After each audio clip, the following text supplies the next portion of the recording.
Assalamualaikum warahmatullahi wabarakatuh.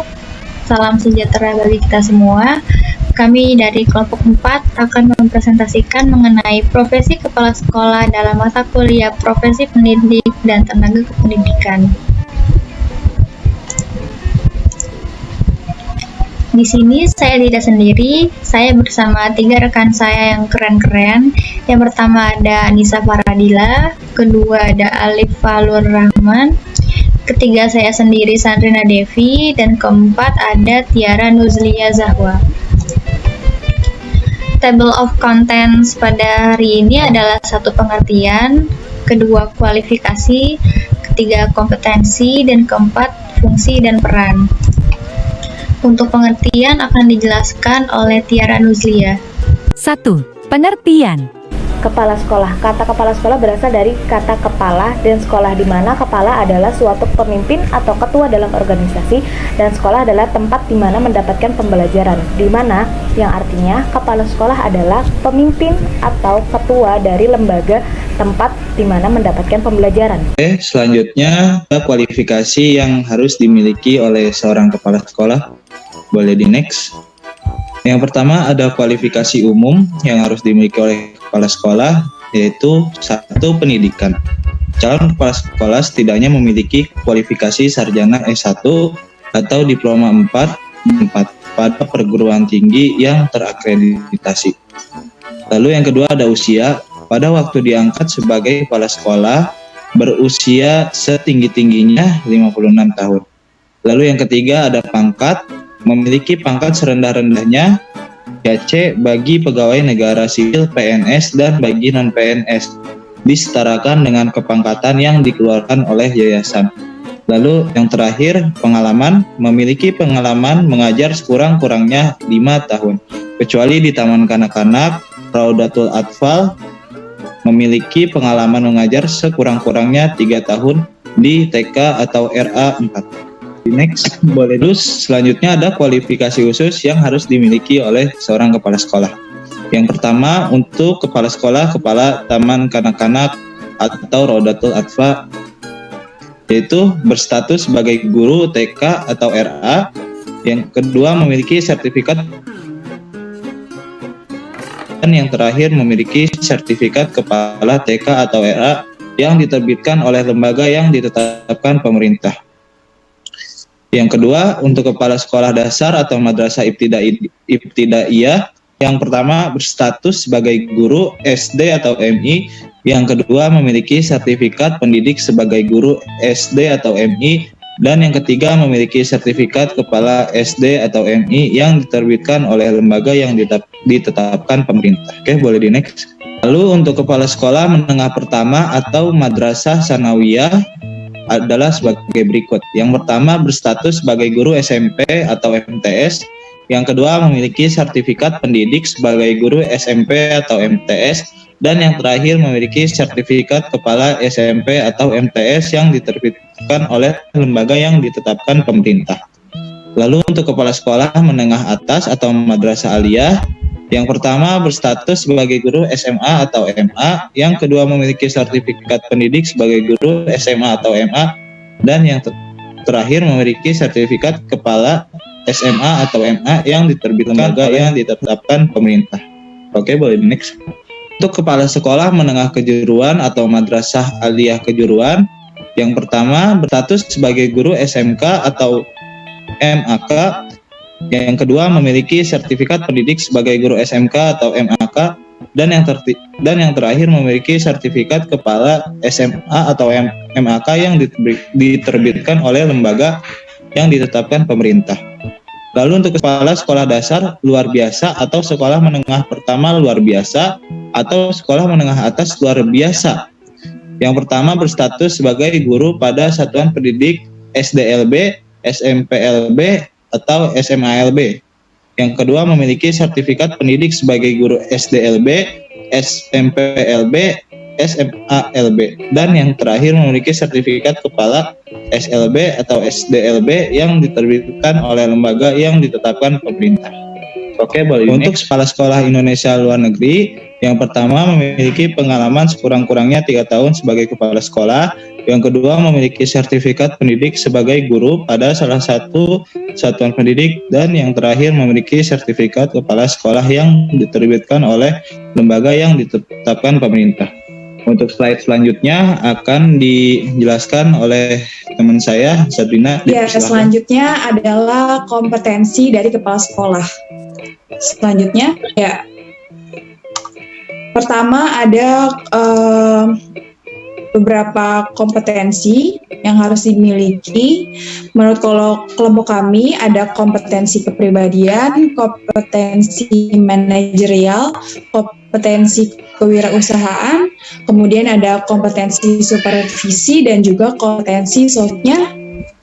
Ada kompetensi kepribadian. Yang pertama, kepala sekolah harus memiliki akhlak yang mulia, kemudian memiliki integritas kepribadian sebagai seorang pemimpin. Yang ketiga, memiliki keinginan yang kuat dalam mengembangkan diri sebagai kepala sekolah. Kemudian mampu secara mandiri mengembangkan dirinya sebagai upaya pemenuhan rasa keingintahuannya terhadap kebijakan, teori, praktik baru sehubungan dengan pelaksanaan suatu tugas pokok dan fungsinya. Kemudian dapat mengendalikan diri dalam menghadapi masalah dalam pekerjaannya. Dan yang terakhir, memiliki bakat dan minat jabatan sebagai pemimpin pendidikan. Selanjutnya adalah kompetensi manajerial. Yang pertama, dapat menyusun perencanaan sekolah atau madrasah untuk berbagai tingkatan perencanaan. Kemudian dapat mengembangkan organisasi sekolah atau madrasah sesuai dengan kebutuhan. Selanjutnya, dapat memimpin sekolah atau madrasah dalam rangka pendayagunaan sumber daya sekolah atau madrasah secara optimal.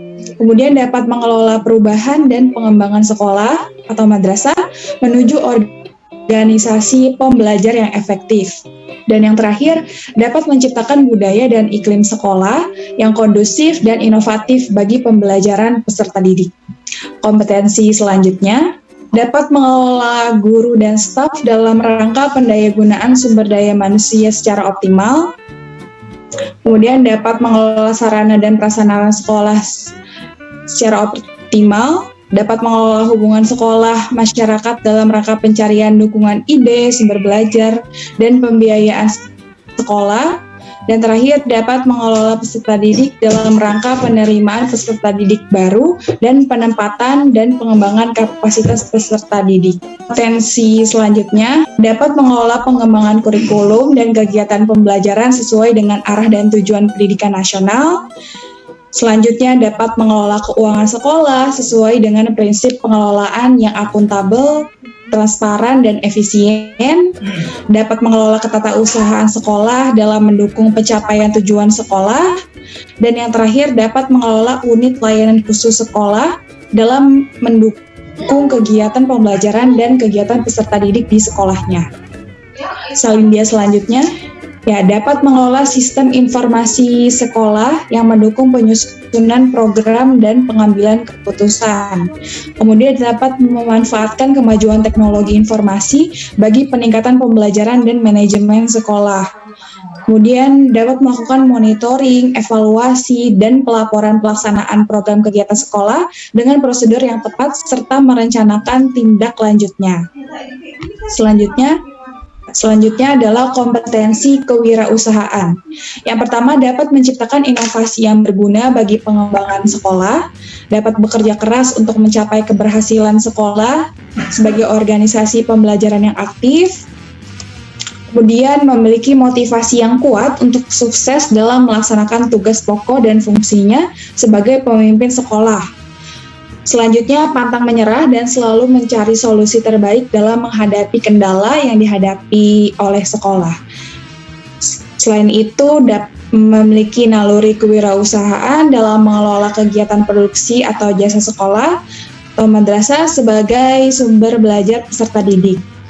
Ya, kompetensi supervisi. Yang pertama, dapat merencanakan program supervisi akademik dalam rangka peningkatan profesionalisme guru. Kemudian dapat melaksanakan supervisi akademik terhadap guru dengan menggunakan pendekatan dan teknik supervisi yang tepat dan menindaklanjuti hasil supervisi akademik terhadap guru dalam rangka peningkatan profesionalisme guru. Kompetensi sosial. Yang pertama, dapat bekerja sama dengan pihak lain, kemudian dapat berpartisipasi dalam kegiatan sosial kemasyarakatan, dan yang terakhir memiliki kepekaan sosial terhadap orang atau kelompok lainnya. Untuk materi berikutnya akan dijelaskan oleh Sandrina.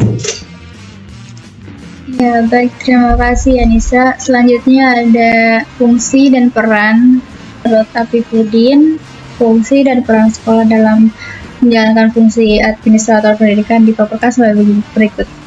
Yang pertama, memimpin pelaksanaan seluruh kegiatan pendidikan dan pengajaran di sekolah. Kedua, menyusun program kerja sekolah. Ketiga, mengatur penyelenggaraan administrasi sekolah. Keempat, mengatur kegiatan pembelajaran, pelaksanaan penilaian, dan proses pembelajaran serta bimbingan penyuluhan. Selanjutnya ada mengatur dan mengawasi penyelenggaraan kesiswaan, mengatur penyelenggaraan pembinaan kesiswaan, melaksanakan bimbingan dan penilaian bagi guru, tenaga kependidikan lainnya, dan tata usaha sekolah. Merencanakan pengembangan, pendayagunaan, dan pemeliharaan sarana dan prasarana sekolah. Mengatur keuangan sekolah dan menyusun rencana anggaran pembiayaan sekolah. Selanjutnya, mengatur pelaksanaan hubungan sekolah dengan lingkungan sekitar, orang tua siswa, dan masyarakat. Selanjutnya ada kutipan dari Mbak Najwa, kepemimpinan yang gigih bekerja, niscaya hasilkan perubahan yang kasat mata, mengentaskan persoalan dengan nyata, bukan sekedar bumbu retorika. Terima kasih. Apabila ada pertanyaan, langsung ditanyakan di grup WhatsApp. 二人の間通り過ぎた風はどこから寂しさを運んできたの泣いたりしたその後の空はやけに透き通っていたりしたんだ